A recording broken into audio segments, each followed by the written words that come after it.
Ladies and gentlemen, welcome to tonight's Zoning Board of Appeals hearing. Before we begin, let me introduce some members of town government that act as advisors to this board. To my left is Simone Freeman, Deputy Town Attorney. To her left is Matt Collado, Principal Planner with the Planning Department. To his left is Liam Trotta, who is Environmental Planner with the Planning Department. To his left is Sabrina Butita, Senior Environmental Analyst with the Department of Environment and Waterways. You're here this evening seeking relief from the town zoning ordinance. New York State statute requires that any town that adopts zoning must also have a Board of Appeals to act as a relief valve so that persons can seek relief without the expense of legal proceedings. The most common kinds of applications before this board are area variances. Area variances deal with dimensions of lot area, frontage, height, setbacks, and parking reductions. New York State statute mandates that the board must consider the following 5 criteria when evaluating variances. When you come to the podium to present your application, please do your best to address these 5 criteria. They are as follows: whether an undesirable change will be produced in the character of the neighborhood or a detriment to nearby properties will be created. Number 2, whether the applicant has other feasible alternatives. Number 3, whether the variance is substantial. Number 4, whether an adverse impact on the environment will be created. And 5, whether the alleged difficulty is self-created. This board also has the authority to grant special exceptions, also known as a special use permit or conditional use permit. This is a use that is permitted by zoning, but under specific conditions designed to ensure compatibility with the surrounding area and the overall zoning plan. If all of the general and specific requirements are met, this board must approve the application. If they are not, this board must deny unless they request variances. Once they request variances, we will use the 5 considerations and the balancing test shall be applied. The board has the power to impose reasonable conditions that relate to the variances. Regarding procedures, cases will be called in the order that they were advertised. When your case is called, please come forward, submit your affidavits and mailing receipts to Mr. Collado, and then you'll be given the opportunity to explain to the board why the variance is needed. Please, again, address the 5 considerations. After the applicant is done speaking, all interested parties will be given one opportunity and only one opportunity to be heard. Please organize your thoughts and keep your remarks factual, related to the case, as well as the variances being sought. Then we will ask the applicant to come back to the podium to address your concerns. The board will then close the case and reserve decision. After all hearings are closed, the board will review cases and decide some of them. Others will be reviewed at a later date. There are 3 ways to find out about your case. The first is you can wait until after the public hearing, but there is no guarantee that the board will act on your case tonight. The second way is to check the website after 11 a.m. tomorrow. And the third way is applicants can wait and be notified by mail. After the case is closed, no additional information or testimony can be submitted. We have one adjournment this evening. It is case number 19504, Columbia Industrial Acquisition Company, LLC. Is anyone here for that case? That case is going to be heard on May 5th. I think we're ready to go. All right, good evening, everyone. The first case for tonight is case 19505, Michael Fernandez. The location is 11 Addy Lane in Nesconset. It's on the north side of Addy Lane, 493 feet east of Lake Avenue South. The property is owned R15. The request is a variance to reduce the minimum rear yard setback from 60 to 38 feet for a proposed 620 square foot 1-story rear addition.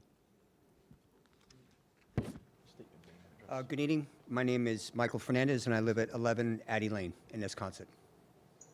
Gentlemen to speak. I do. Thank you. Good evening, members of the board. Thomas Bloor, the architect for the project, 60 Carlton Avenue, Suite 202, Islip Terrace, New York, 11752.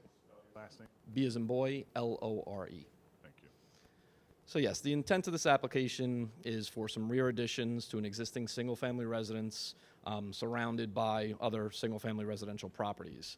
It's to construct a new 1-story rear addition as well as an open rear deck. We're requesting the rear yard setback of 38 feet instead of the required 60 feet. The home currently has a 1-story structure on the back of the house with a similar setback. We're more or less in line with that. We are 2 feet closer. It actually has a rear deck we'll be demolishing that has a 37.5-foot rear yard setback. The proposed rear addition is pretty much aligned with the existing home. We just bumped it out about 2 feet because of a fireplace that's within that addition. The existing home is also kind of in a unique location compared to the neighbors, just due to it's at the end of Addy Lane within this cul-de-sac. The purpose of the additions is really just to expand the existing living space and the existing master bedroom on the home. As far as some precedents, across the street, they're a little bit unique, but it seems 3 of the homes actually have a rear yard setback between 15 feet and 31 and 32 feet. If the board should have any questions, I'd be happy to answer them. We'll find out. Does anyone on the board have any questions? Thank you. No? Planning? No thanks. Sabrina? No, thank you. Is there anyone in the audience that would like to be heard on this application? There being none, I'll entertain a motion to close the hearing. So moved. Motion is second, all in favor? Aye. All right, motion carries. Thank you. Have a Thank great you. evening. Good night. Appreciate it.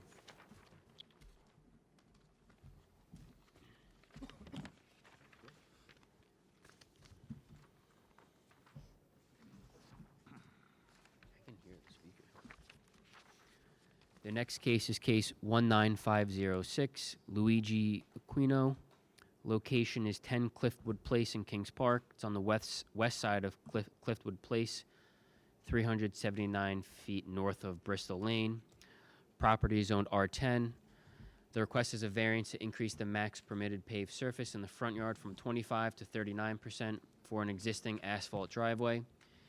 Increase the max permitted paved surface in the side yard from 25 to 65% for an existing asphalt driveway.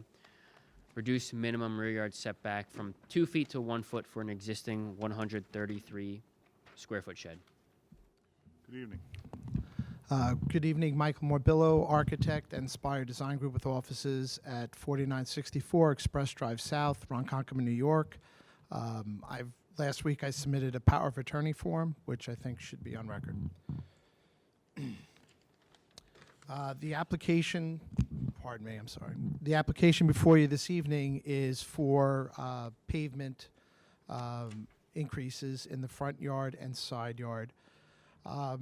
The applicant is permitted to have about, in the front yard, 25% would be about a 19-foot wide driveway area.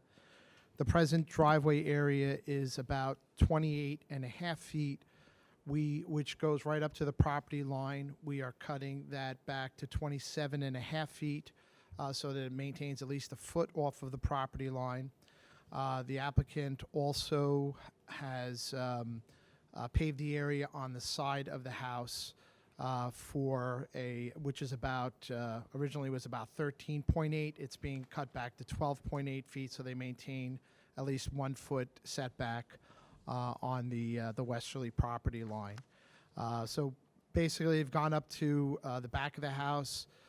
There is a little bit of a walkway that extends beyond the driveway, which is also adding to this paved area.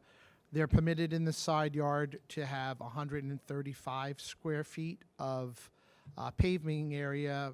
Presently, there is 350, or there will be 350. There's slightly more with including that foot, but we're proposing 350 square feet to be maintained on the side of the house. In essence, they've Hold on one second, create. Mike. Guys, Sorry. can you keep it down in the audience? Thank you. In essence, they've created like a single car width on the side of the house because it's, again, there's only so much width.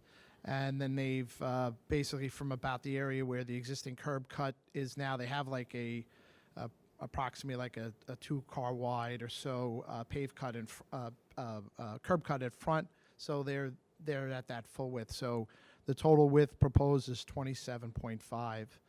And as you can probably see from the picture, the owner collects cars. He's done that to be able to put some of his cars in into the driveway area there, and that's why he's before the board today. So if the board has any questions at this time, I'd be happy to answer them. We'll see.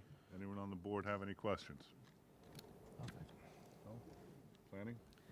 Yeah, you answered my question. It was just, are all of those cars in that picture the owners? They're So- the owners, yeah. okay. Yep.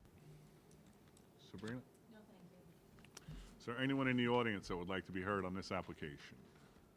There being none, I'll entertain a motion to close the hearing. So moved. Motion and a second, all in favor? Aye. All right, motion carries. Thank you. Thank you.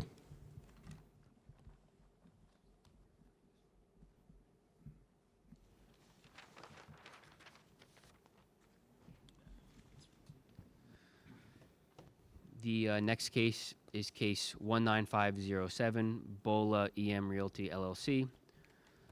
Location is 2084 and 2088 Jericho Turnpike in Comac. It's on the south side of Jericho Turnpike, 108 feet west of Walter Court. Property zone WSI. The request is a special exception for a filling station. Variance of a special exception standard for a filling station to eliminate the 50-foot densely planted buffer to a residential district. Variance of a special exception standard for a filling station to permit increase the area of retail sales from 1,250 square feet to 2,821 square feet. Variance of a special exception standard for a filling station to permit repair bays.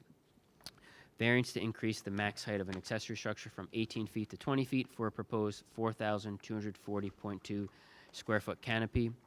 Reduce minimum distance from any lot line from 10 feet to 2 feet for an existing storage shed. Reduce minimum front yard setback from 50 feet to 25 feet for a proposed canopy with 6 new gas pumps. Reduce minimum parking from 41 to 37 spaces. Reduce minimum parking setback from side property line from 6 feet to 5 feet, that's on the western property line. Reduce the drive aisle width adjacent to parking spaces at 60 degrees from 18 feet to 10 feet, that's along the drive-through. Permit accessory structure in the required front yard. Reduce minimum parking setback from the front property line from 25 feet to 10 feet, that's the north property line. Increase the max height of a ground sign from 15 feet to 21 feet, sign B16. Increase the max area of a ground sign from 40 square feet to 84.5 square feet, that's for signs B9 and B16. Increase the number of ground signs from a max of 1 per parcel to 3 per parcel, that's signs B19, B15, and B16. Increase the number of wall eave signs from a max of 1 sign to 3 signs. That's signs B1 through B3. That's the Bola Market building. Increase the number of wall eave signs from a max of 1 sign to 2 signs. That's for sign GH2, which is Gasoline Heaven. Permit a wall eave sign not to face a public street for signs B3 and GH2. Good evening, Mr. Chair. Good to see you. Good evening, everybody. For the applicant, David Altman, Chief General Counsel for Bola Oil Corp. And related companies, 809 Stewart Avenue, Garden City, New York. For the record, I've handed in the affidavit of mailing, affidavit of posting, along with the return receipt green cards. I will note before I start my comments, we are not changing any of the uses on the site here today. What you see today is, in terms of the uses, is what you're going to see tomorrow. What we are doing is simply relocating the existing gasoline fueling pumps from the western portion of the site and the canopy to a more central location closer to Jericho Turnpike and bringing it closer to the convenience store. So again, there's no change in the uses. In addition, a lot of the variance relief that's being sought here tonight, as well as the special exception relief, all relates to existing conditions. And I will note, for the record, that I did receive a copy, and I want to thank the Planning Department for this copy of the staff report dated April 10. It was incredibly thorough and went through each one of the variances as well as the special exception criteria. I will note that the planning staff memo was supportive of the relief sought here tonight. I will go through briefly and keep it as short and sweet as I can. The property itself is 284 and 2088 Jericho Turnpike. It bears Suffolk County Tax Map Number District 800, Block 10, Section 3, Lots 15.1 and 16. 15.1 being the western parcel on the site, 16 the eastern parcel. The location is the south side of New York State Route 25, distance 150 feet east of Smithtown Lane. The lot itself is approximately 52,042 square feet, or 1.19 acres in area. It has 293 feet of frontage on New York State Route 25. The character of the area is, generally speaking, commercial in nature. To the east, there are two parcels that abut. The parcel closest to Jericho Turnpike is Zone PB.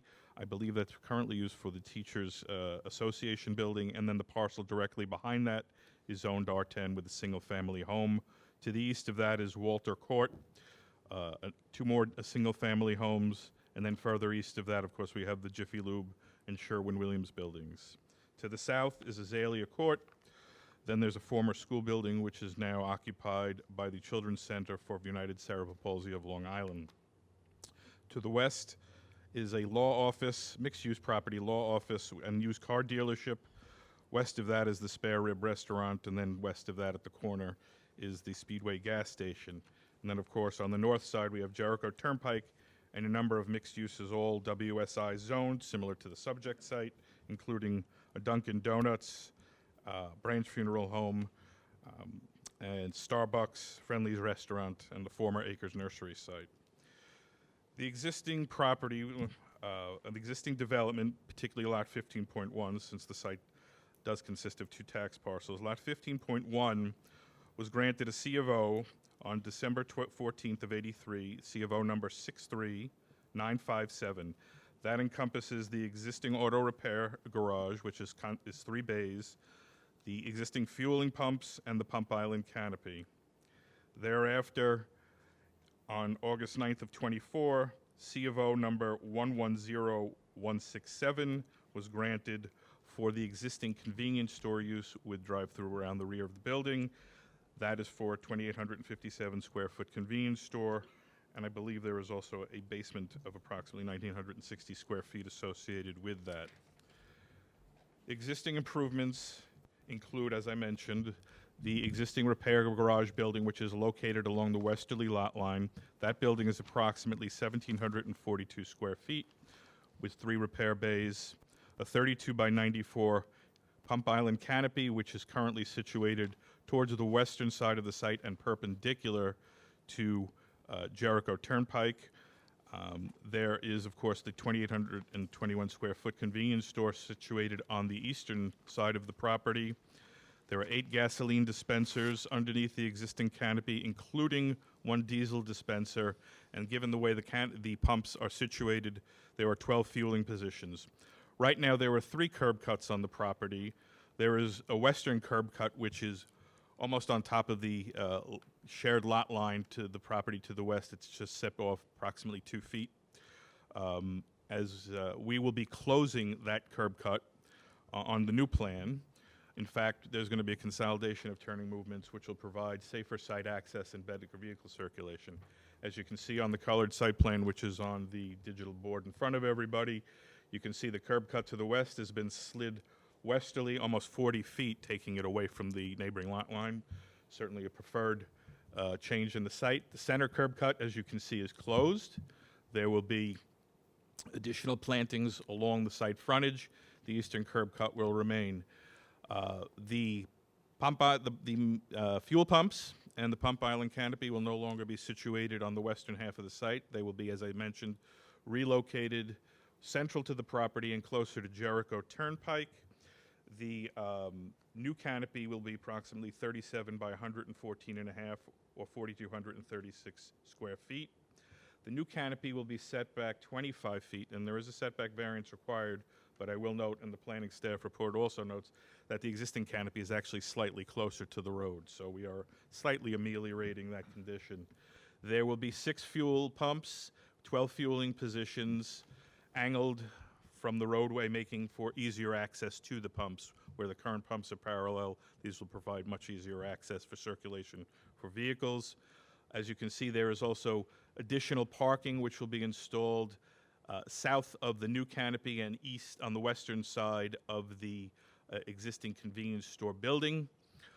Existing buffers will be maintained.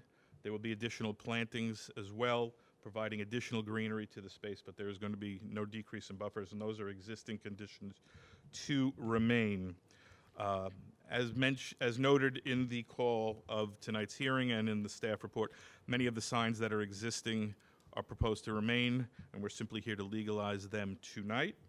I will note, in reviewing the staff report, with respect to the variance sought for the height of the sign, where 21 feet is proposed, Staff correctly notes that the existing sign is 19 feet above grade. We have no problem amending and keeping the sign at 19 feet above grade, so we would reduce that variance.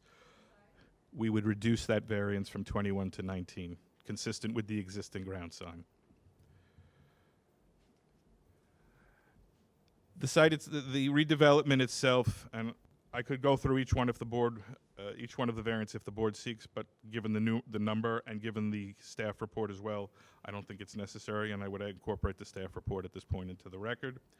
I think the applicant meets its obligations under 267B. There is no change in the character of the use or the character of the neighborhood. As I mentioned, what's there today is what's there tomorrow. There is no adverse impact from an environmental perspective.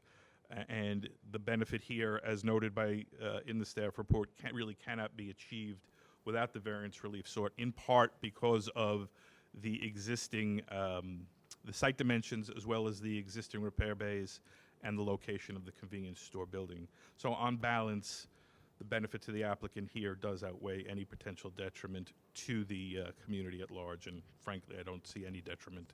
Again, providing better access and better site circulation. You'll note that where the pumps and the canopy right now are much closer to the repair building and they're just simply too far away from the convenience store. Relocating them sort of separates the two uses and keeps the keeps the vehicle circulation separate and apart, which is better for on-site circulation. In that regard, I do have a traffic letter report prepared by Stonefield Engineering dated April 7, 2006. I'd like to submit that into the record. And I will note also that I have Zara Khan. She's a professional engineer with Stonefield, should the board have any questions regarding traffic. Okay.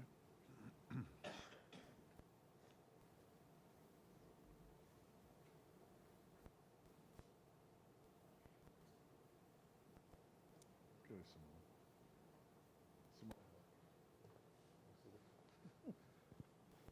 I will also note for the record, I have Chris Tartaglia from High Point Engineering, our civil engineer. That concludes our presentation. Chris Tartaglia from High Point Engineering. My apologies. You need spelling? Should the board have any questions? And that concludes our presentation. Okay. Does anyone on the board have any questions? No, thank you. Oh, thank you. As it was mentioned, we did prepare a planning advisory report. We did find that the requests are generally, not significant impacts to the surrounding area, maintains the character. There are minor deviations from what's there. So we do recommend approval of most of the requests. Mr. Altman is okay with the Ebola sign being approved to 19 feet, which is what we recommended. We do have 4 conditions that relate to the signage on the site. Any future modifications to the site, as well as the square footage of the 2 ground signs. Yep. One thing I just wanted to confirm, B9, which is the Tim Horton sign, and B16, which is the Bola sign, are the square footages I have correct, the 46.8 for Tim Hortons?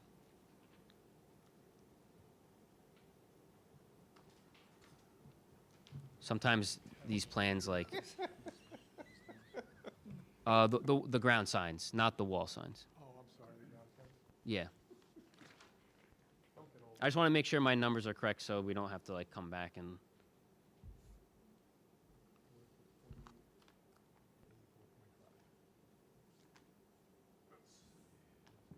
I mean, I guess I could... 46.8, 84.5? Yes. You got it. Okay. All right, my numbers are good. Okay. That's it, Matt? That's it. Sabrina? Mr. Chair, if I just might, I'll add one more note for the record. Where the current canopy does in fact have canopy signs, which were approved way back when, the new canopy will not. No, thank you. No comments. Anyone in the audience like to be heard on this application? There being none, I'll entertain a motion to close the hearing. So moved. Motion is second. All in favor? Aye. Motion Thank you, carries. everybody. Have a great Thank night. you. Have a good night.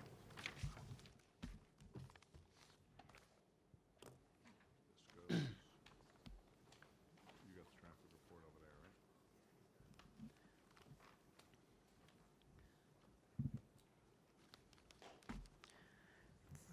The next case is case 19508, Richard Vestudo. Location is 215 2nd Street in St. James.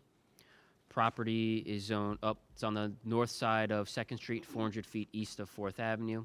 Property is zoned R10. The request is a special exception to permit temporary living quarters for a parent. Good evening, members of the board.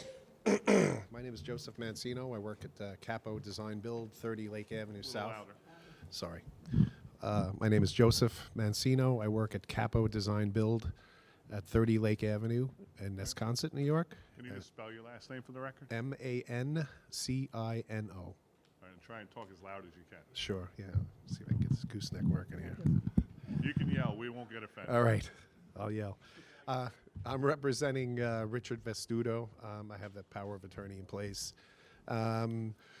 We're seeking an exception of use to create an apartment in the house so that the owner's daughter can live there and assist in the care for Richard, who recently had a medical event.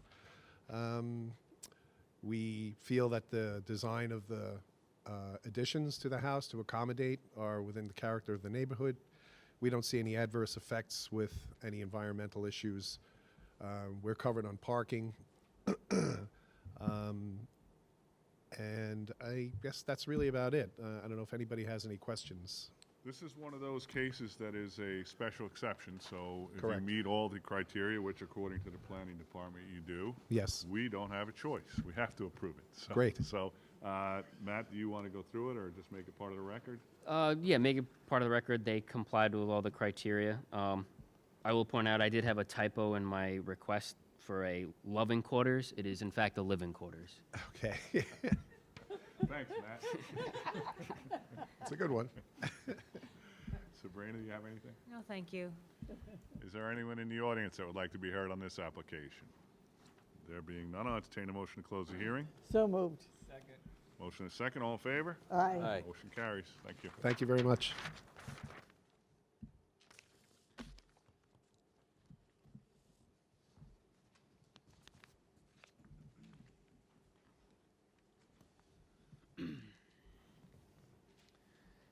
The next case is case 19509, Raven Gaddist.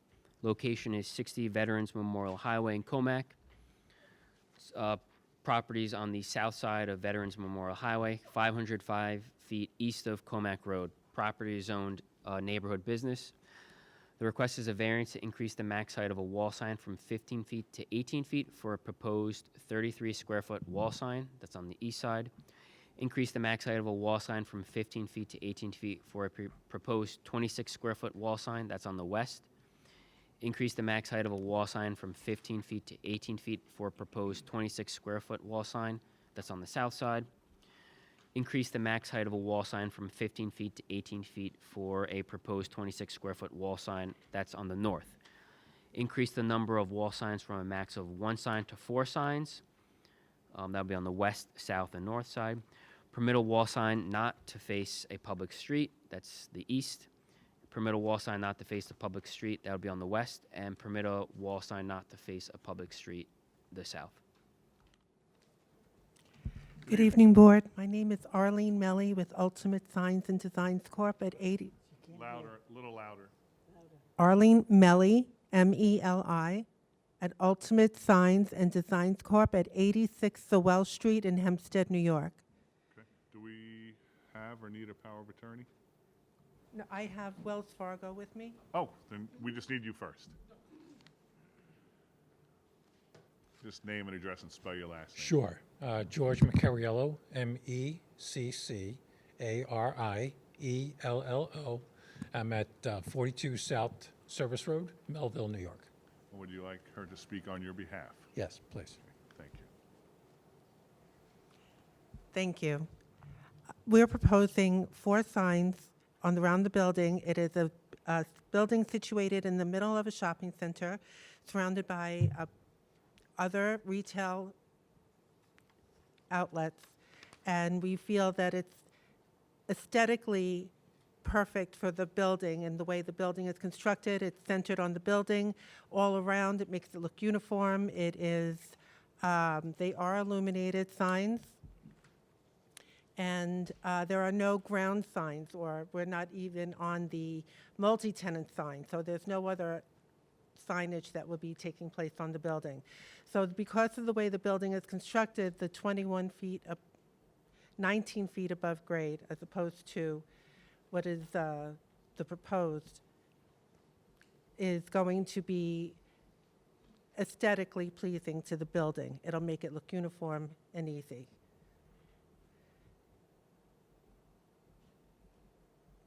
Anybody have any questions? This is the site at the BJ's, the new pad site right in the middle of the parking lot? I'm sorry? This is the new Yes, site at the it's a new BJ's? build directly in the middle of the parking lot. Set back from, it's kind of being dwarfed by the LA Fitness on the other side of that, because that's a much bigger building with bigger letters, and we just want to capture all the possible angles that people will know that they're there. Thank you. Anyone on the board have any questions?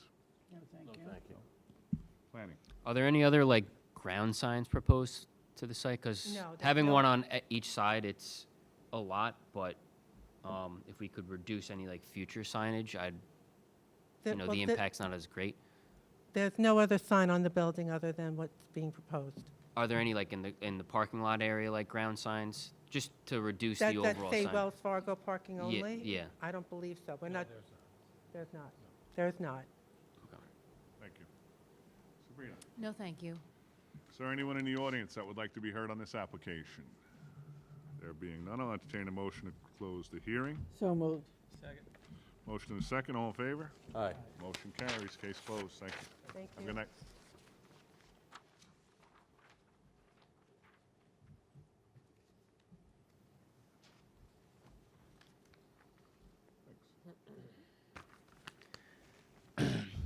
The next case is case 19469, Marus Klama. Location is 45 Burlington Boulevard in Smithtown.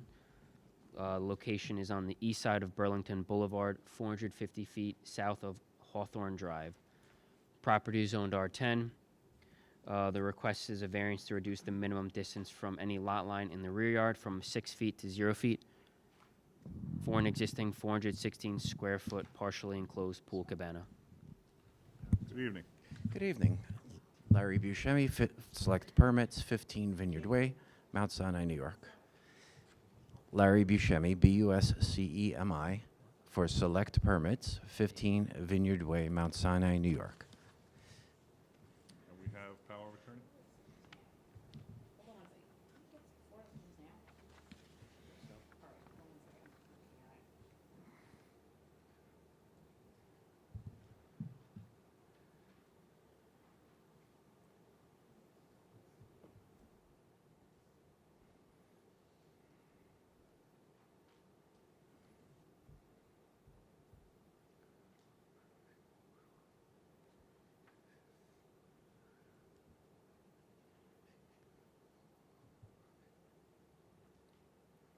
The property owner's not here, are they? No. They're not.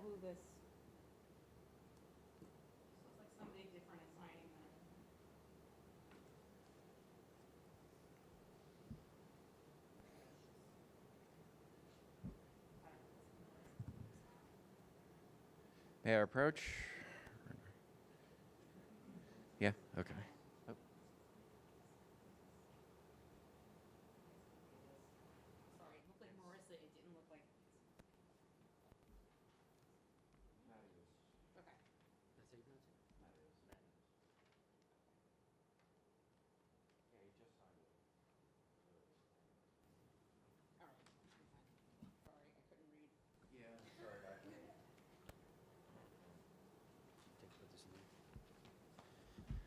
So good evening, ladies and gentlemen.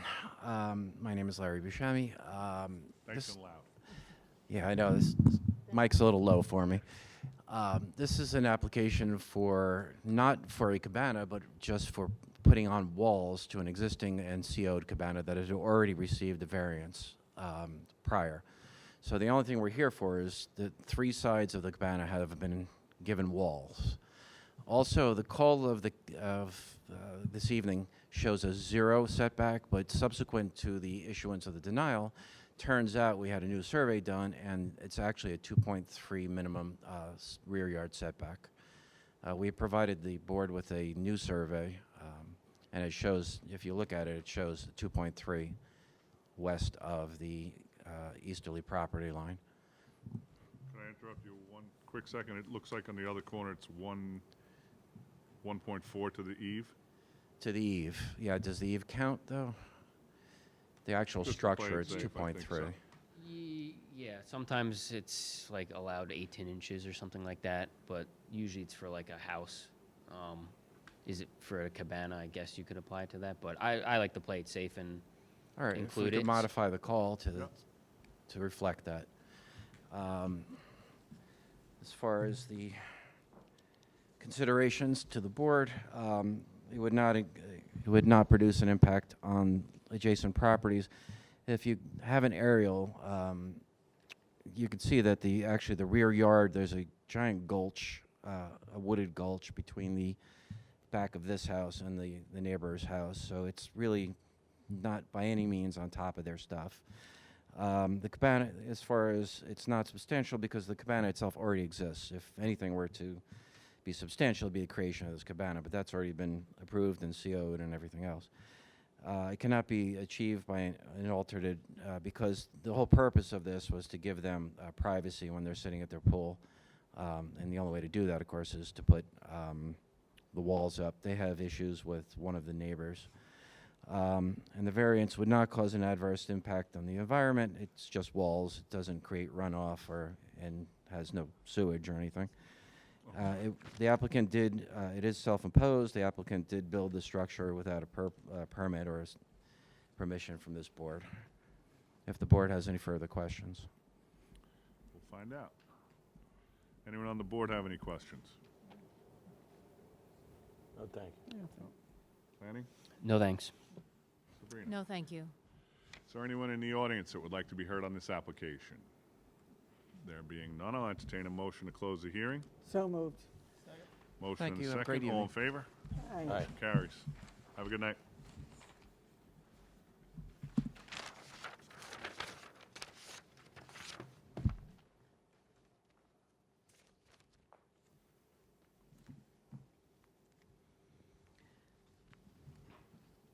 The next case is case 19477, Louis Matera. Location is 69 Howell Drive in Smithtown. It's on the northeast corner of Howell Drive and Blackman Street. Property is owned R10. The request is a variance to reduce the front yard setback on Blackman Street from 10 feet to 0 feet for an existing 6-foot PVC fence on a corner lot to permit a fence greater than 4 feet in the required front yard.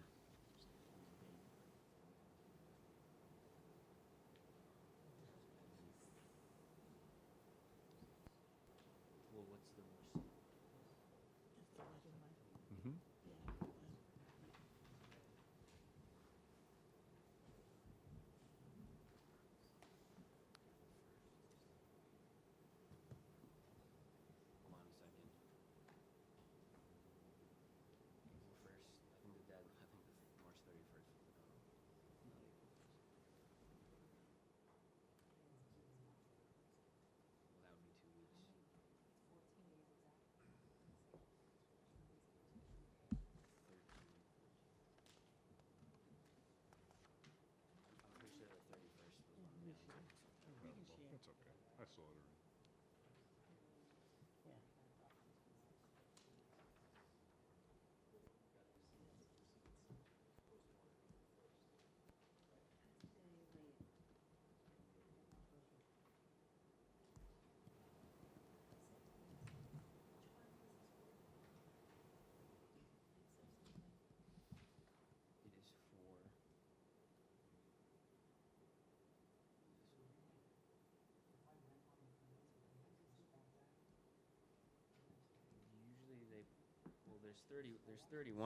There's 31 days in March. So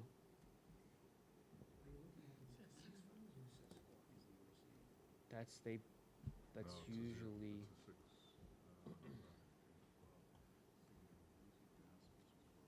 I mean, this is the receipt, so when you drop it off, they stamp it.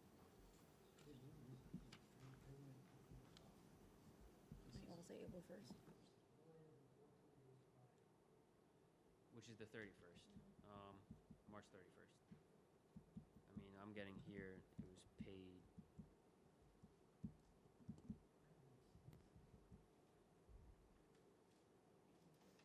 Yeah.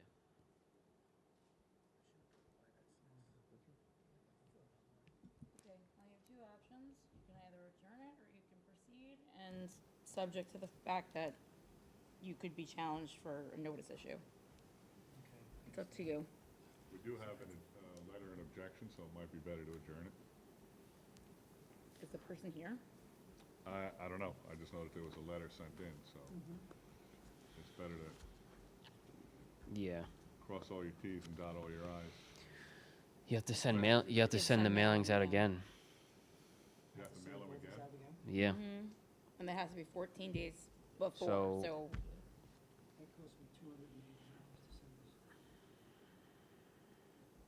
The next meeting is the 5th, Yeah, that's what we're thinking. so you'd have to do it by April 21st. You want to just grab the mic so we could get it on the record?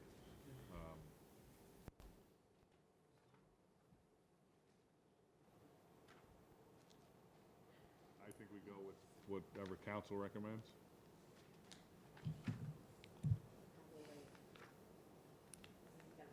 unless the person's in, I mean, again, it would be at his own risk. If the person's here, then they had actual notice and they're here and they're able to speak, but that doesn't mean that other people might not have gotten it. So it's basically what council is saying, it's your call, you'd be proceeding at your own risk. If it gets challenged, the application is, It's jurisdictionally defective because you didn't, Well, you're a day someone's- late in other words, you didn't give enough notice to everyone. So, because it's a day off. So if you go forward, someone could challenge it saying that you I didn't understand. provide them the appropriate amount of time notice-wise. and that would cost a heck of a lot more than another mailing. Sure. It's your call, though. It'll I'm sorry. It'll cost more. He's meaning if you get sued, in other words, for it. Sued. Yeah, because your Can't I just application, become compliant? I mean, no, so what happens is your application is defective because you didn't give enough notice with the letters. So someone that would challenge it would have a challenge that says he didn't give enough notice, so we want to set aside any decision that we make, and we would have to go back and make another decision. Then you'd have to do the whole thing over again. okay, so, so someone's already objected to, this, has So a problem. We have one letter of objection. So we're saying to be on the safe side, because you already have one letter of objection, you may not have any more, but in case, you know, 'cause it is a day off, you could have issues. All right. I think I'll proceed and take that risk. Okay. I'm here. I mean, I'll take that risk. You want to continue it? I'm sorry? I'm talking to Tom. Personally, I'd rather adjourn at one meeting, Yeah. because I don't want to, I mean, You don't wanna normally, give a notice again, I just, Oh, I see what you mean. yeah, because then everything meets. If you just send out the letters again, and then you just come in, and then we can make a decision Well, without but any. if we have an adjournment, won't that give the people more time then? Yes, that's basically what I'm So- So I wouldn't have to send out the letters again. No, you would, because the first ones you did are defective. The law required you to send them out no later than March 31st, which is 14 days before tonight's meeting. 14 days before I'm heard, right? So that would now be if you, So that date is March 31st. You sent them April 1st, which is 13 days before. So you didn't comply with the law. So basically what happens is the New York State statute has certain requirements with regard to notice. So if you don't send it out within those 2 weeks, anyone who would have been notified would be here to hear us talking about this, and then you would have had enough notice, because you'd be able to say, okay, we'll just do it in 2 weeks. But because they may not know that it's tonight, obviously they they would. might not know it's tonight already, and then they're not gonna know to look for it to be another time, because the notices were sent for today. So if they get it It's just tomorrow or the day procedural, so- after, Sorry. It's just procedural. I personally, because the town is at risk, too, of getting sued if we proceed, I think it's best if we do that. Agree with you. So I have to send everything out again. Just the notices and then post. Post a sign. Prior to hearing, So the next meeting is May 5th. 14 days before is April 21st. So as long as you get the mailings out by then, come down to our office. We'll give you that same, you have the packet of instructions, right? right, I mean, it does say March 31st on there. So we'll give does. you a new packet of instructions that will have the new dates that you need to send them out. It's gotta be postmarked that date. You can go earlier too. You Yeah. could do the 20th, the 19th, the 18th, you know, as long as it's at least the 14 days. And then you'll have to post a new sign the Friday before May 5th. okay. Sorry, but that's what the No, rules, it's the on me. laws are. Appreciate the time. Sorry I wasted everyone else's time. Okay, so we're gonna adjourn Yeah, you this could- case. Well, do we want to hear anyone that may be here since? Sure, yeah, come into our office Well, tomorrow. the case actually can't even be opened, right? It shouldn't be, I mean, technically it can, but it shouldn't be. Okay, so then we're just gonna adjourn, we're gonna, If somebody came down tonight to say that they objected to this, I don't know that we can No, you legally shouldn't. open the case because we have a defective application. So, yeah, so we're gonna hear everything on the 5th. okay. And is that information public as far as somebody writing in? Yeah. Oh, So yeah. I can see who, Yeah, they'll have it at the planning department, it's public information. they'll have it in, sure, okay. Planning department file. You can come to the planning department and request a copy. Okay, so that case, case 19477 is gonna be adjourned until May 5th.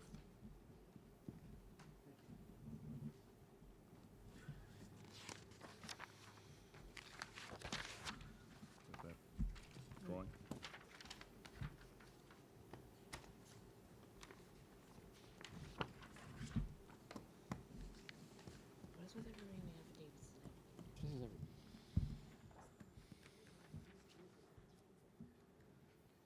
The next case is case 19496, Matthew Gillis. Location is 29 Sandra Drive in Hopog. It's on the southeast corner of Sandra Drive and Adrian Lane. Property is zoned R10. The request is a variance to reduce the minimum rear yard setback from 50 to 36 feet for an existing covered patio, reduce minimum distance from any lot line from 1 to 0 feet, increase the max permitted paved surface in the side yard from 25% to 100% for existing patio pavers.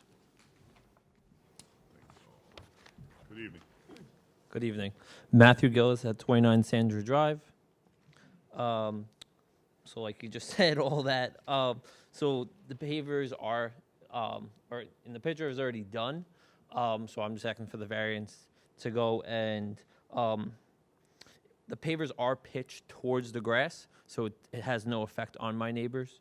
And the overhead was because it's direct sun all day long, so there's no shade on the property, so that's why the overhang was put over for shelter. So there's no impact on the environment because everything is pitched towards the grass, so it waters the grass. That's all I got. So let's see if we have any questions. Anyone on the board have any questions? No, thank you. Planning. No, thank you. Sabrina? No, thank you. Is there anyone in the audience that would like to be heard on this application? There being none, I'll entertain a motion to close the hearing. So moved. Motion is second. All in favor? Aye. Aye. All right, motion carries. Thank you.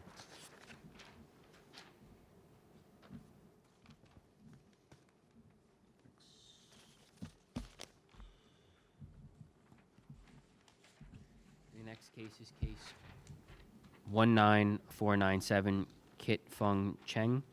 Location is 3 Blackwell Road in Wisconsin. It's on the north side of Blackwell Road, 153 feet west of Lawrence Drive. The property is owned R10. The request is a variance to reduce the minimum setback of a 3-foot retaining wall from the property line from 3 feet to 0 feet for existing retaining walls. Reduce the minimum setback of a 6-foot fence from a 3-foot retaining wall from 3 feet to 0 for a proposed 6-foot PVC fence. Hi, good evening, guys. How are you? My name is Kit Fong Chang. How are you? Kit Fong Chang. Thank you. So I'm requesting for a variance for the fence for the 6 feet on top of the retaining wall for the safety of my children, just so that everything is maintained in my property. Doesn't change our neighbors, so everything's just will be on my property. Is that it? Anyone on the board have any questions? No, thank you. No, thank you. I'd just like to point out for the record that the fence in this application is in front of the retaining wall, correct? So we're I have a few requesting- questions, I'm, honestly. I'm sorry, go ahead. Well, Go ahead. So the chain link fence that I see in these pictures, is that your neighbor's fence? That's that's my neighbor's Your fence. neighbor's fence. So the 6-foot PVC fence is coming on the inside of the wall? Correct. Okay. It'll be on top of it. We're trying to get a longer pole Right. to have it on top of the retaining wall. I'm sorry, hold on one second.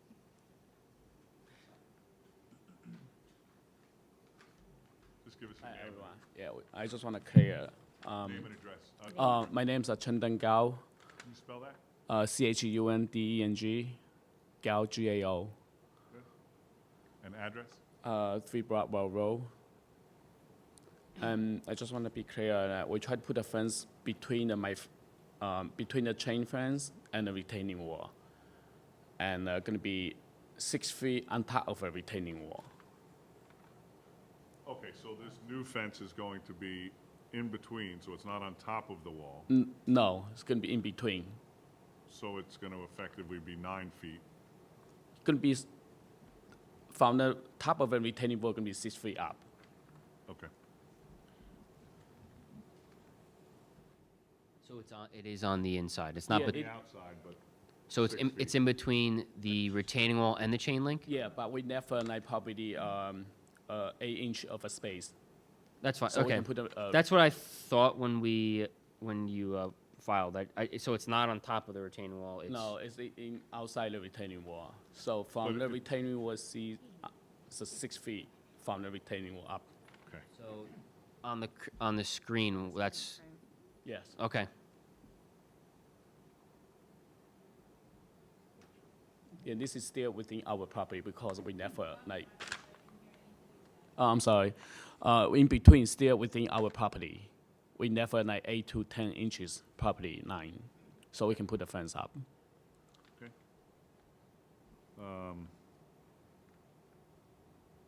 Anything else, man? As long as you have the space to put it from your wall to the property line, I don't have any objections. I think the concern would be that they'd be missing a variance then, because it's no longer going to be a 6-foot fence if it's not on top of the wall. It's basically in between the two, so it becomes a 9-foot fence, which is an additional variance, no? Not if it's on top. If it's But it's not, you're not putting it on top, you're putting it in front. Yeah. so yeah, the 6-foot fence would be taller than the 3-foot wall, right? We're just gonna use a longer pole. Correct. Yeah. So it'll be at the bottom, like the base of the wall, the fence is going. Yeah, so I guess the fence would be 3 feet exposure above the No. wall? No. The, You're going to she was saying they want to get longer poles so that it's 6 feet above oh, the wall. so it's taller than a 6-foot fence. Yeah, so from where the top retaining wall up, gonna be 6 feet. Oh, yeah, we didn't advertise for that. Because you're not permitted a fence higher than 6 feet. And it's measured from the bottom of the fence to the top of the fence. So that would be, 9 feet. Because if we're gonna put the 6 feet from the bottom of on the bottom of a ground, and gonna be maybe 4 feet or 5 feet. For 3 boys, I don't want to jump over for safety reasons. So we're gonna do at least from the top of a retaining wall, from where Yeah. we're seeing 6 feet up. Right, so the concern is that you would have to move it so that it's behind the wall, not in front of the wall. You won't be able to do that.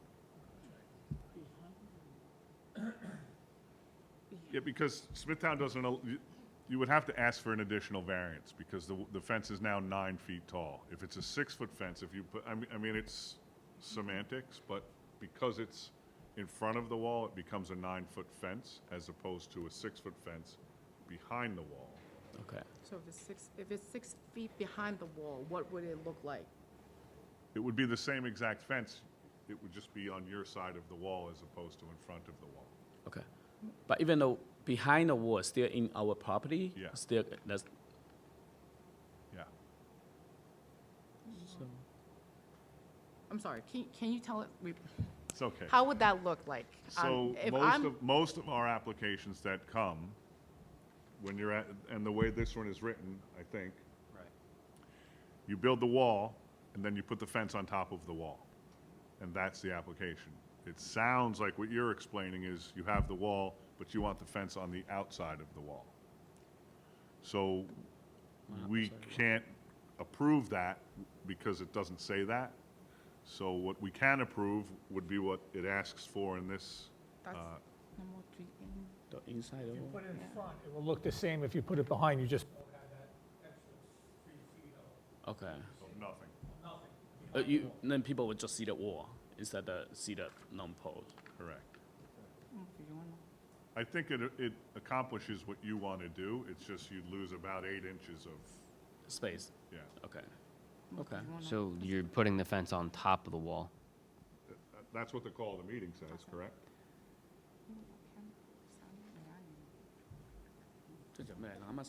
Well- So for that case, can we change it to the variant can we change the variant behind the wall?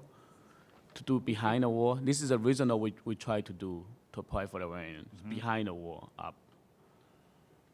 Yeah, it could be advertised for the way they're proposing.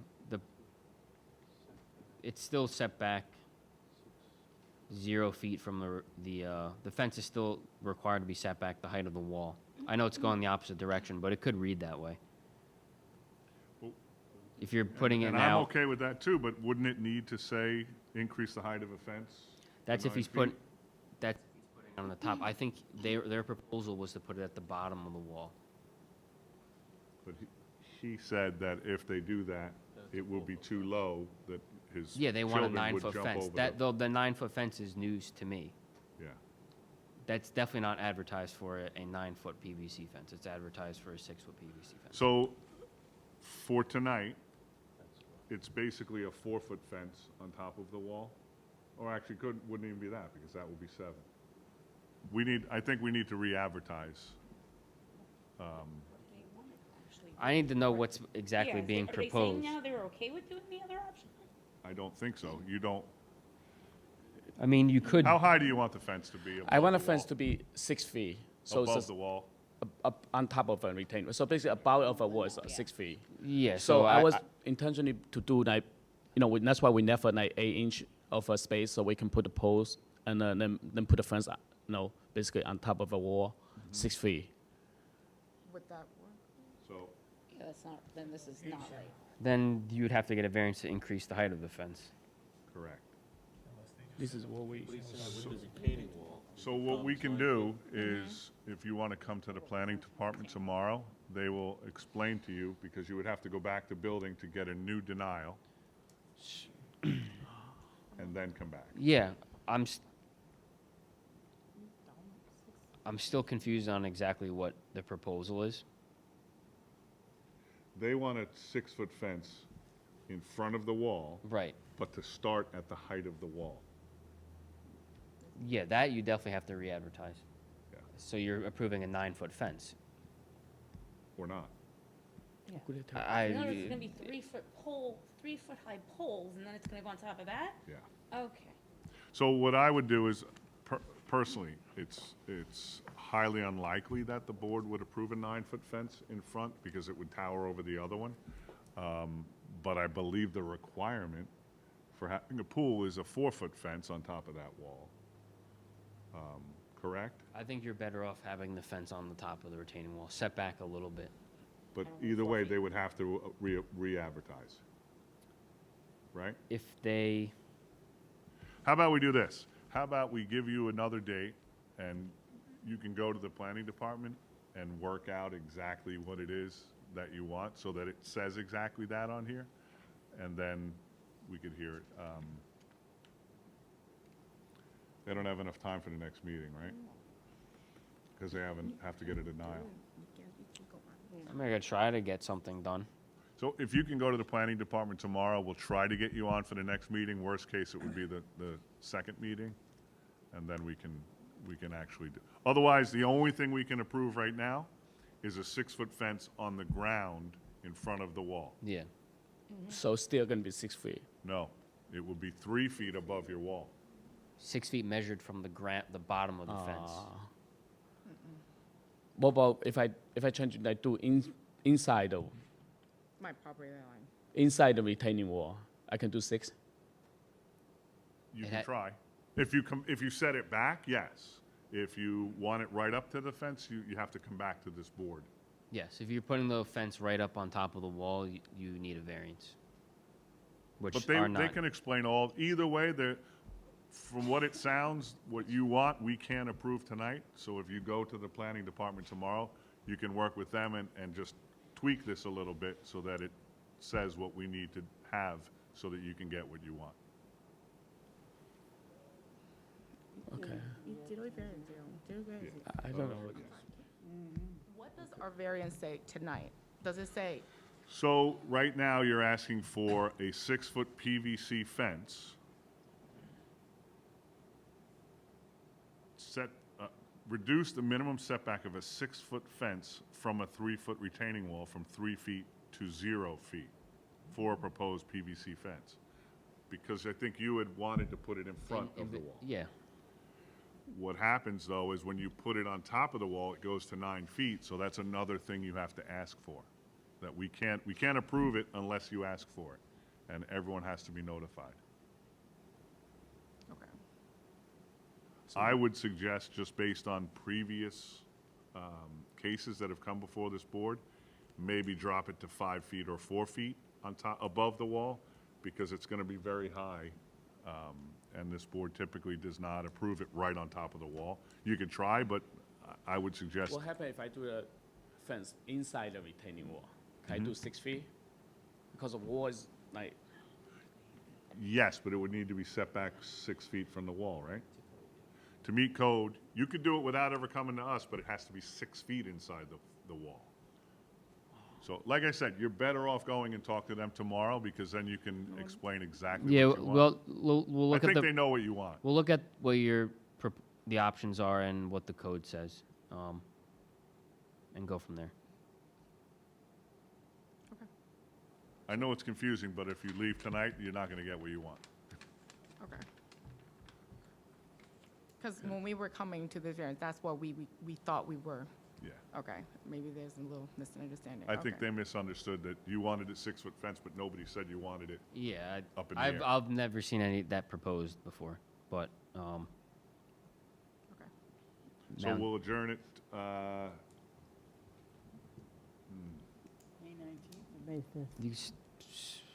you could do the 5th.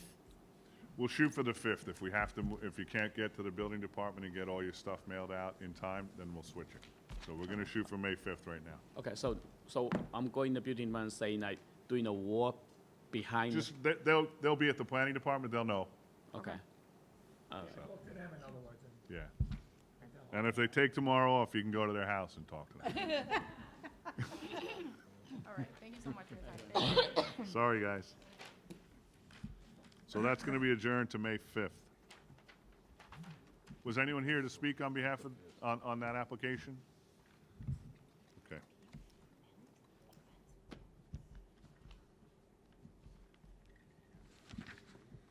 Okay. That was.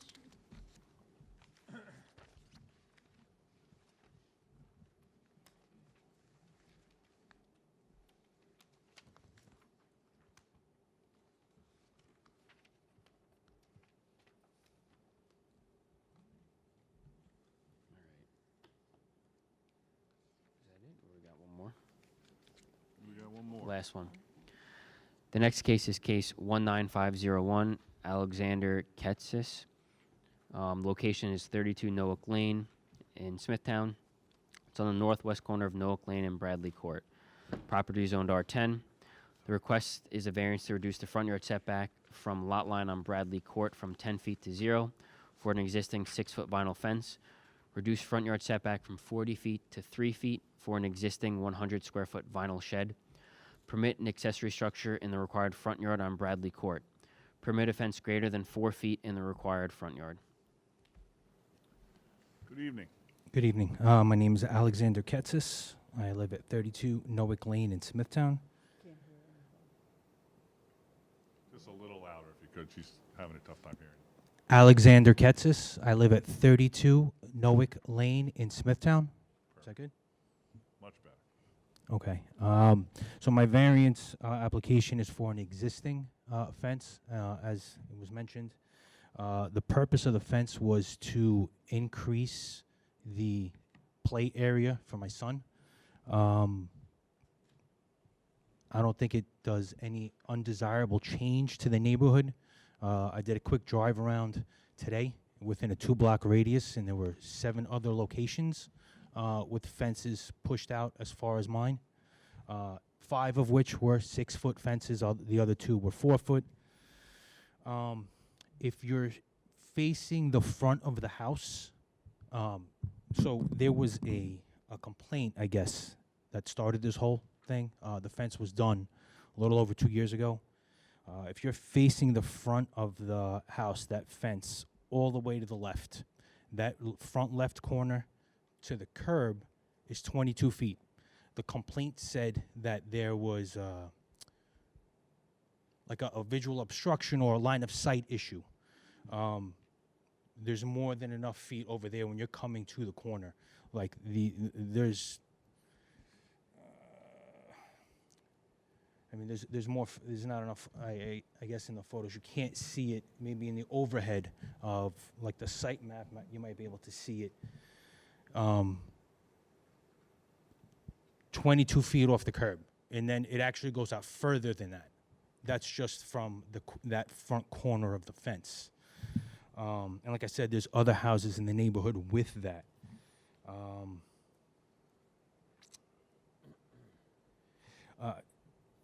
I don't know. There's really no other way to achieve increasing the yard for the like play space for my son. He turns 4 on Sunday. He's little. Other than kind of doing what we did. I don't as far as it being substantial thing or variance. That's up to you guys. I don't know what's considered substantial or not.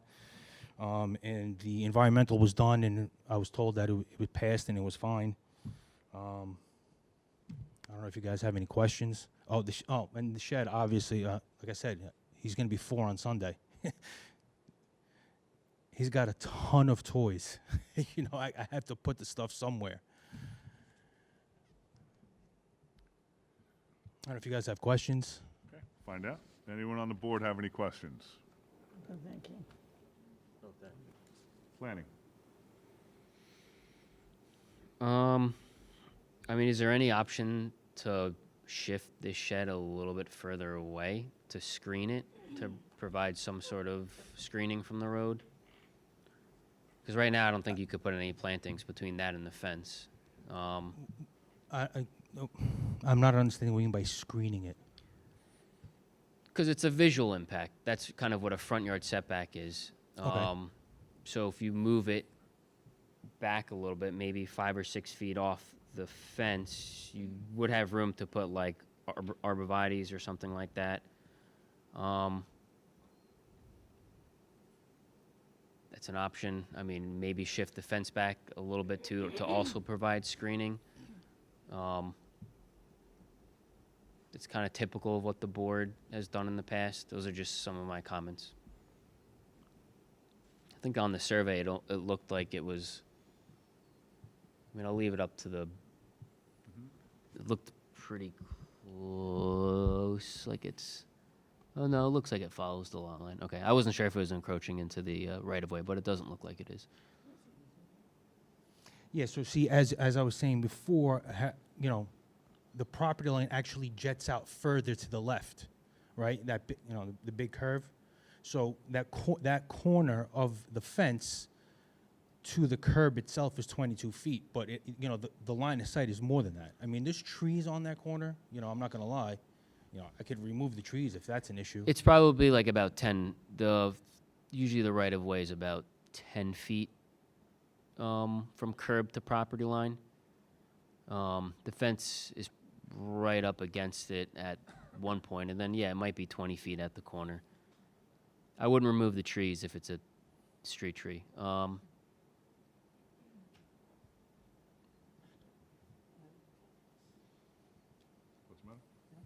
Those are just some of my comments. It looks like you got a little bit more property to the west, I guess that is. I mean, maybe you move the fence up a line with that property line and shift it. You kind of might have the same square footage backyard. Those are just some options.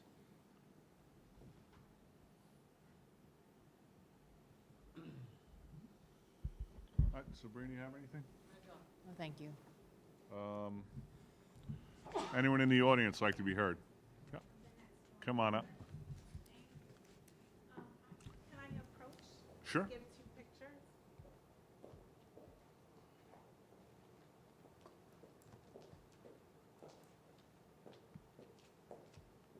First of all, thank you for all the work that you all do. It's a thankless job.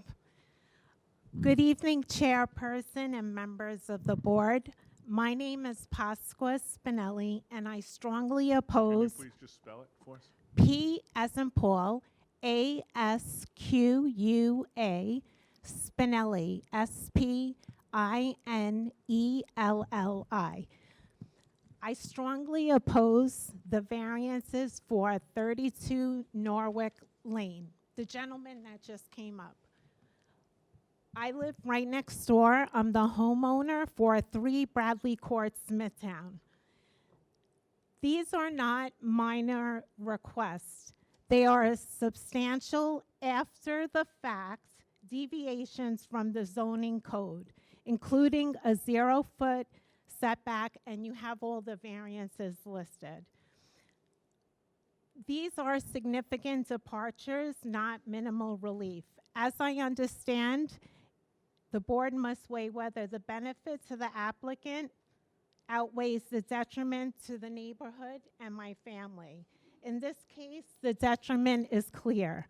My concern is safety and only safety. As an emergency room nurse for 30 years here on Long Island, I have seen the consequences of preventable injuries, especially involving children. This is how those situations begin. The current conditions already obstructs visibility. Honestly, members, I can't even park in my driveway anymore. I have personally experienced multiple near misses involving joggers and children in the cul-de-sac due to the impaired sight lines. Approving these variances will further reduce visibility and increase foreseeable and preventable risk. There is no demonstrated hardship. There is a self-created condition now seeking approval after the facts, which does not meet the standard required. The benefit to one property owner does not outweigh the safety risk to the surrounding neighborhood, and including my family. The purpose of zoning is to prevent harm, not wait for it. Thank you. Thank you. Is there anyone else who'd like to be heard on this application? No? We'll have him come up and address your concerns. Huh? We'll have him come back up and address Oh, your yeah, concerns. sure, please do.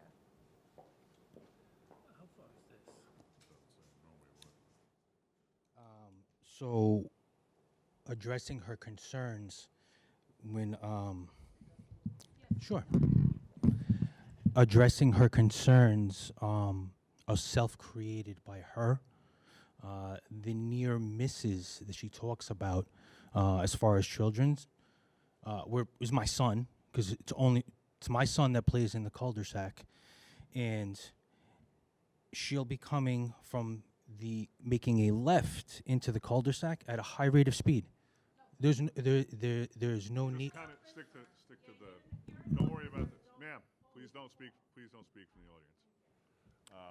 Just try to address the fence because none of the other stuff matters. So when she mentions a line of sight, there is no line of sight. There is, like I said, 22 feet from the closest part, from the corner. It actually goes out even further than that. When you get closer to the corner, it becomes more than 22 feet. So I'm not understanding the harm that to her family. I don't know how that does any harm to her family. I can't speak on joggers or whatever. There's a speed limit you have to drive. You know what I mean? Like, and there's visibility there to see if there's any people jogging or kids playing or people walking their dogs or whatever the case may be. Okay. Can you pull up the Google?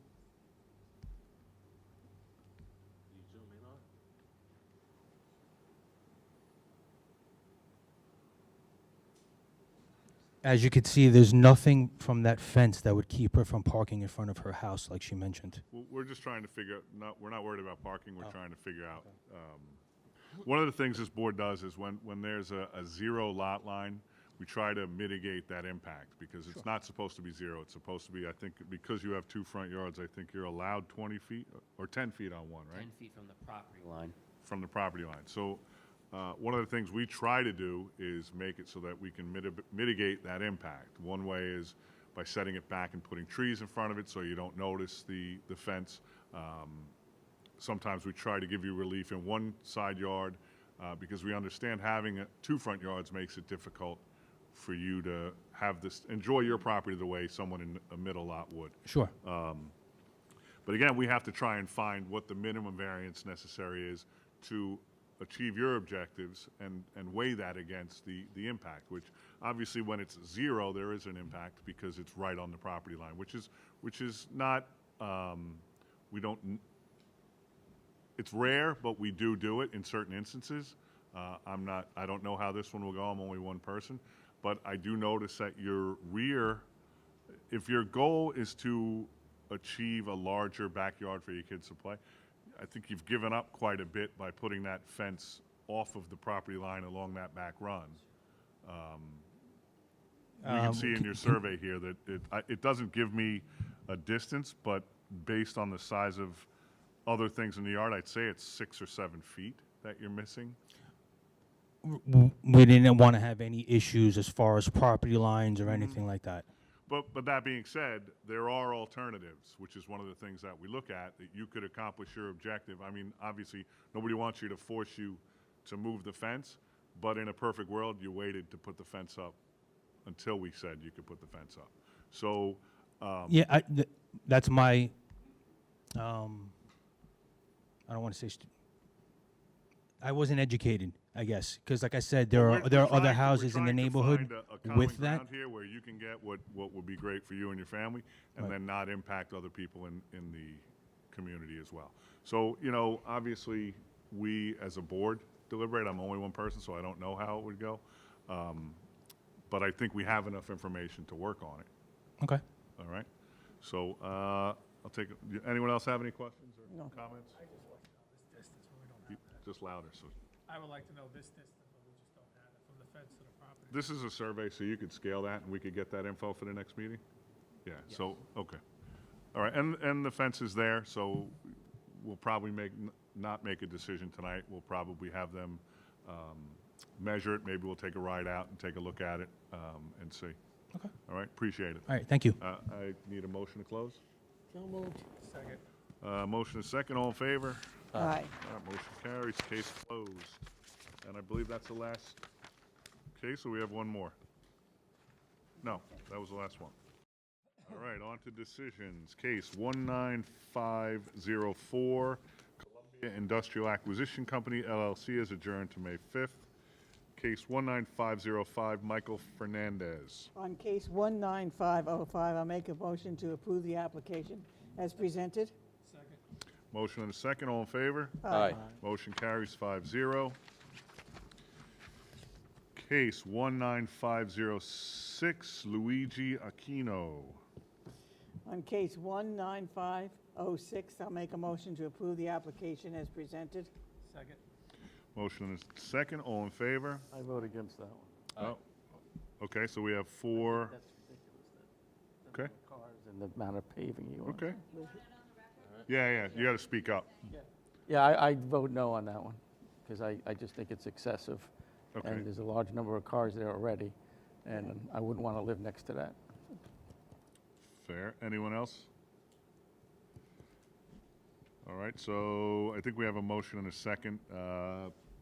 John? I was in favor. Adrian? I'm not in favor. Okay. John? And I'm in favor. Motion carries 3-2.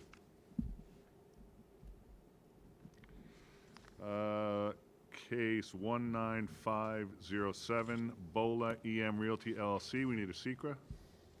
On case 19507, I'll make a motion to approve the unlisted neg deck. Second. Motion is second. All in favor? Aye. All right. And now on the merits. Okay, I'll have to read it. Okay. Special exception for a filling station, approved with conditions. Variance of a special exception standard for a filling station to eliminate 50-foot densely planted buffer to a residential district be approved. Variance of a special exception standard for a filling station to permit an increase in the area of retail sales. Am I going too fast for you? Do you want us to just send you the planning advisory report and make it part of the record? Is that easier for you? No, go ahead. Yeah, well, she wants me to read it, okay. 1,250 square feet to 2,821 square feet be approved. Variant of special exception standard for filling station to permit repair bays be approved. Variance to increase the maximum height of an accessory structure from 18 feet to 20 feet canopy be approved. Variance to increase the minimum distance of an accessory structure from any lot line from 10 feet to 2 feet storage shed be approved. Variance to reduce the minimum front yard setback from 50 feet to 25 feet, canopy 25 feet, pumps 30 feet be approved. Variance to reduce the minimum parking from 41 to 37 spaces be approved. Variance to reduce the minimum parking setback from side property line from 6 feet to 5 feet in the west be approved. Variance to reduce the minimum drive aisle width adjacent to the parking spaces at 60 degrees from 18 feet to 10 feet be approved. Variance to permit an accessory structure in the front yard canopy and pumps be approved. Variance to reduce the minimum parking setbacks from 25 feet to 10 feet north be approved. Variance to increase the maximum height of a ground sign from 15 feet to 20 feet be approved only to 19 feet. Variance to increase the maximum area of a ground sign from 40 square feet to 84.5 square feet. Signs B9, 46.8 square feet. Sign B, 16, 84.5 square feet, be approved with conditions. Variance to increase the maximum number of ground signs from 1 to 3. Signs B9, B15, B16 be approved. Variance to increase the number of wall eave signs from 1 to 3. Signs B1 to B3, Bola Market be approved. Variance to increase the number of wall eave signs from 1 to 2. Sign GH2, Gasoline Heaven be approved.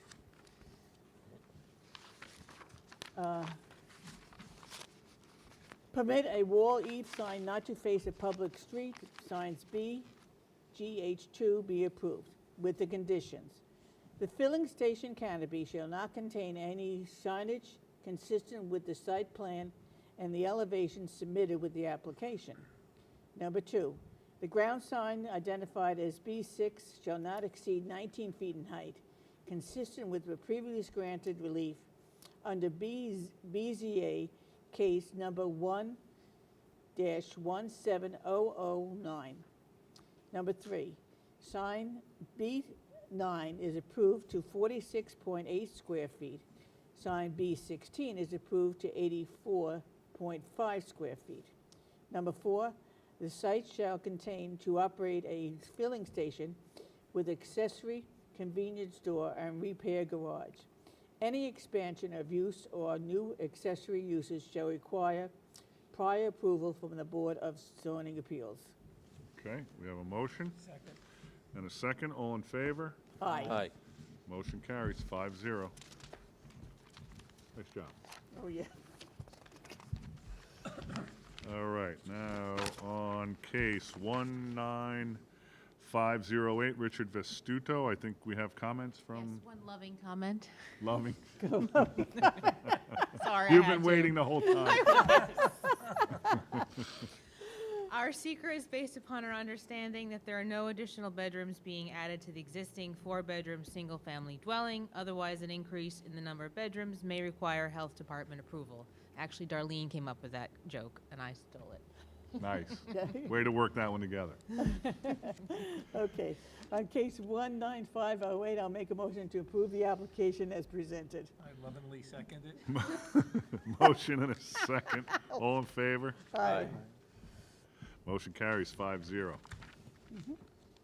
Keep up the typos, man. Give you guys a chuckle. Case number 19509, Raven Gaddis. On case 19509, I'll make a motion to approve the application as presented. Second. Motion and a second. All in favor? Aye. Aye. Motion carries 5-0. Case 19469, Mariusz Klama. Okay, on case 19469, I'll make a motion to approve the application as presented. Second. Motion and a second. All in favor? Aye. All right, motion carries 5-0.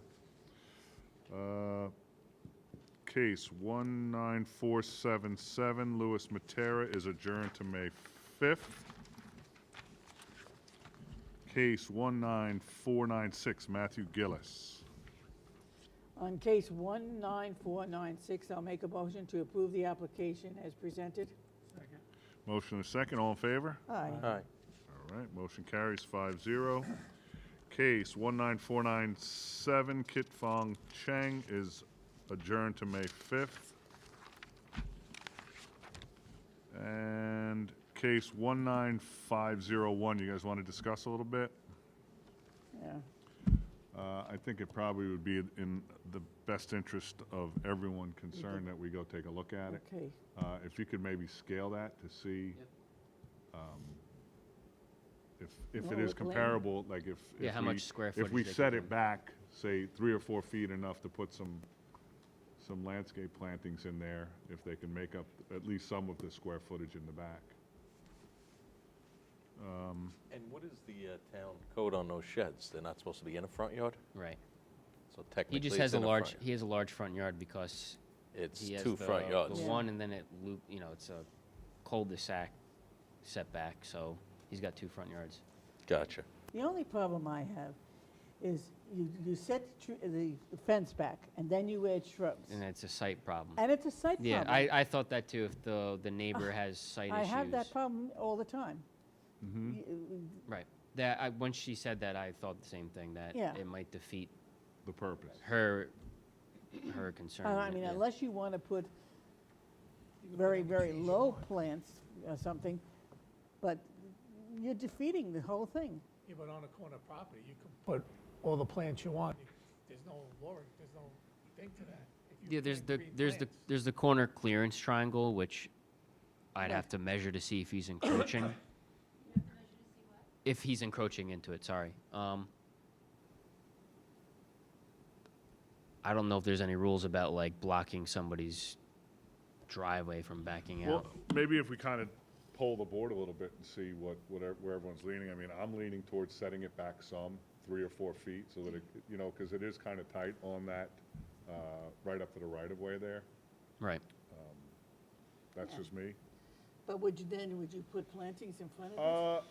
I'm okay either way.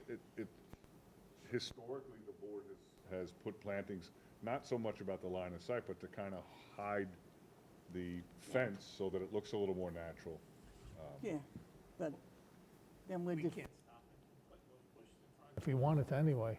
No, but sometimes we'll condition it. If we're gonna give him relief, so that he can keep the fence there, a lot of times in the past, we've conditioned it that they put plantings so that it doesn't just look like a fence right Right. there.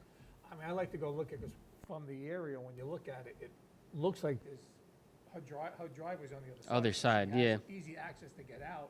There shouldn't be really visible obstruction for her point on that. You know, that's just from the area, so I like to just go see that and see what that is, because, you know, I mean, he has kids in the corner. I mean, pushing it back from the zero tolerance, you know, that's not a problem, but visibility-wise for her, I don't see if that's anything. And by putting plants in front of the fence, you're just gonna make her obstruction even greater, because those things can grow all the way to the curb and you can't stop it. Right now, he's at a 0 setback? Yeah. If you go to the survey, yeah, it's at one yeah, along there, and then it kind of comes out a little bit. Well, and that's the road there, right? So no, that's the road's typically 10 feet. The 10 property feet, line 10 is feet, like 10 feet back Yeah, from you the see curb the picture now. typically.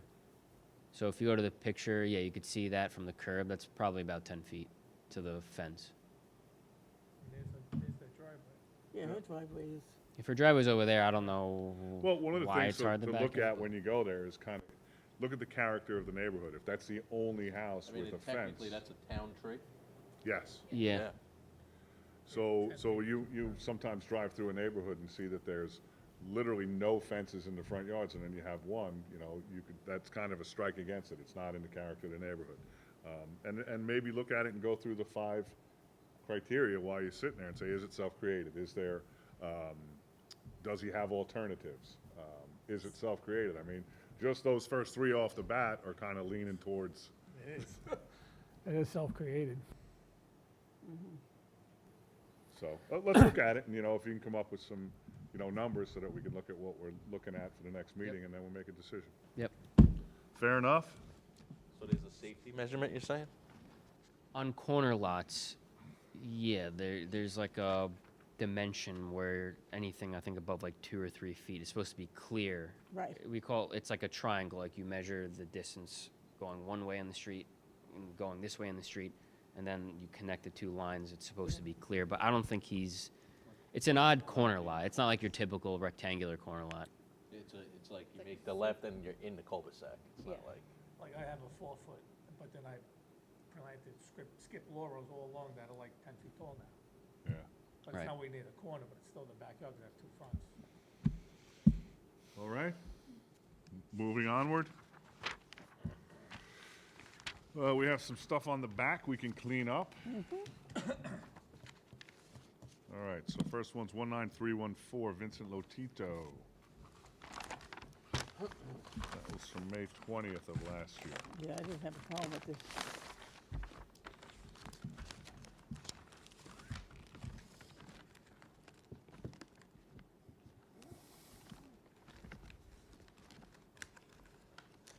There we go. So, 314.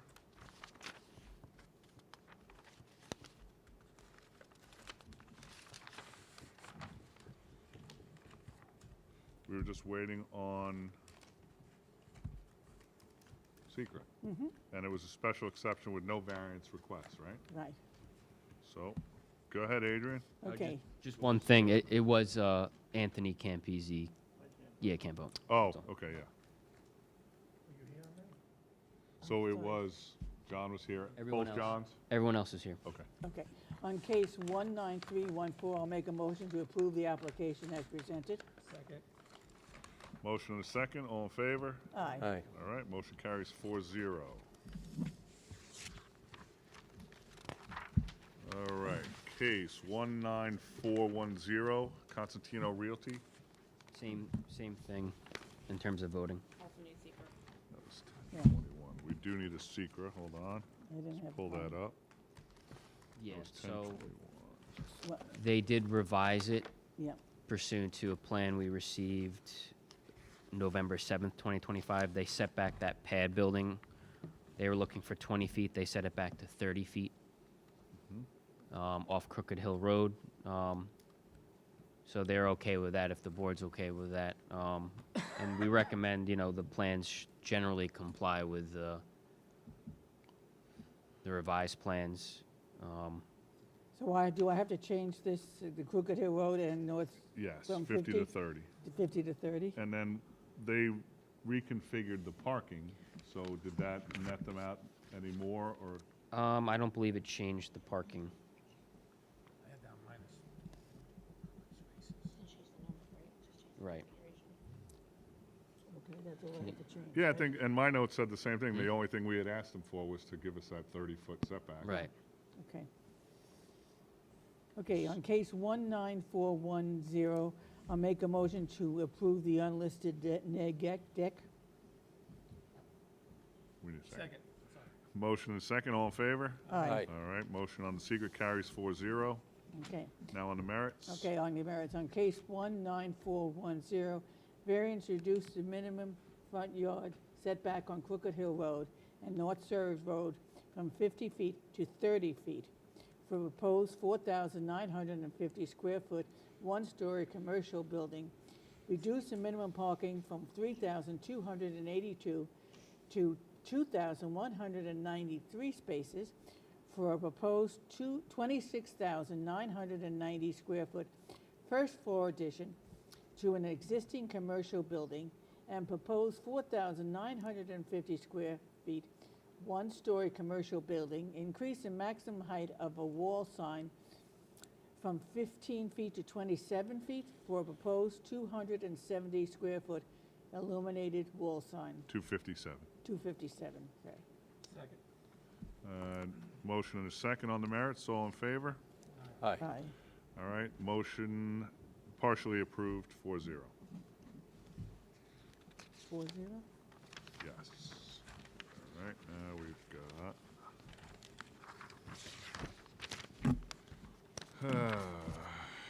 case 19503, 421 North Country Road.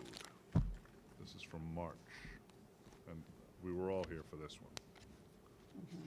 We did get Suffolk County Planning Commission comments. It should be in your packet. I saw that. There was a comment about that one specific, wasn't it? And then there was a condition we recommended about the use of the garage should be accessory to one of the tenants in the principal building, the main building. Do you want to read the comments from Suffolk? Sure. The board should proceed cautiously since the proposal may result in on-site congestion that could flow out on the North Country Road. May result in on-site congestion that could flow out onto North Country Road, impacting its safety and carrying capacity. Okay. We need a secret first, right? Yeah, on case 19503, I'll make a motion to approve the unlisted neg deck. Second. Motion and a second, all in favor? Aye. Aye. Motion carries 5-0. Now, on the merits, you guys want to just discuss that? There was a condition that we talked about. Yeah, what's the condition? Basically, that whatever use occupies that garage has to be accessory to the principal use on the site. Yeah, one of the tenants. One of the principal Yeah. uses. Yep. Two houses. Right. I remember that. Got that? No. No? Perfect. Okay, on case 19503, I'll make a motion to approve the application with the condition. That the use of the garage is Use of the- accessory to the principal, one of the principal uses on the site. Be approved. Second. Motion and a second, all in favor? Aye. Aye. Motion carries 5-0 with condition. Okay, now. All right, we have a couple of requests for extensions. Did everyone get a chance to look at those? 1877 Nesconset Gas Heaven Inc. I believe Adrian and I were the only ones on the board, but one of the things that we approved was a modification to the signage, and they've kept the signage on that site the same since so I think we should ask planning to maybe send them a letter or send building to say that we'll approve the extension, but they have to get the signage that's in violation down. Yep. As a condition of the approval. For both of these? I think so, right? It's the same. It's the same application, right? Yeah. Everyone okay with that? Yeah. So we give them 6 months with a condition? All right. Is that all we have? That's a wrap.